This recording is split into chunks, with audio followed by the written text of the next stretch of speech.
தீராத விளையாட்டு பிள்ளை கண்ணன் தீராத விளையாட்டு பிள்ளை தீராத விளையாட்டு பிள்ளை கண்ணன் தீராத விளையாட்டு பிள்ளை தெருவிலே பெண்களுக்கோயாத தொல்லை தீராத விளையாட்டு பிள்ளை.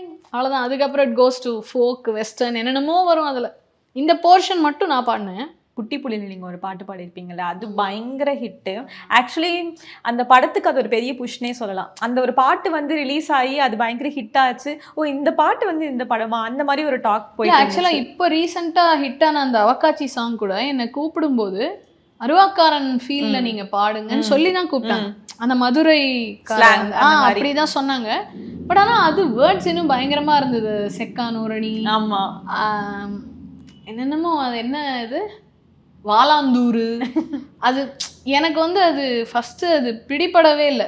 அப்புறம் கபிலன்ட்ட கேட்டுட்டு அந்த வேர்ட்ஸ் மீனிங் எனக்கு அவக்காட்சினா என்னன்னு எனக்கு ஃபஸ்ட்டு அதுவே எனக்கு புரியல.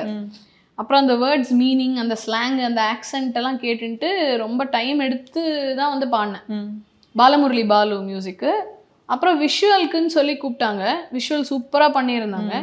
பாட்டு வந்து செம்ம ஹிட் ஆயிடுச்சு. 3 மில்லியன் வியூஸ் போயிட்டு இப்போ இந்தியாவில் டாப் 16 இருக்கு அந்த பாட்டு.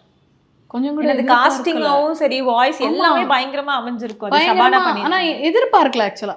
ஏன்னா அது ஆடியோவா லைக் பாடும்போது சாங் நல்லா இருந்ததுன்னு நினைச்சேன். விஷுவலோட போய் பார்த்தபோது சூப்பரா இருந்தது. பார்த்தா செம்ம ஹிட் ஆயிடுச்சு அந்த பாட்டு. அதுதான் இட் ஷுட் ஹேப்பன். எஸ், அவ்வளவுதான். ஸோ அதுக்கு காரணமா இருந்த அந்த அருவாக்காரன் பாட்டு.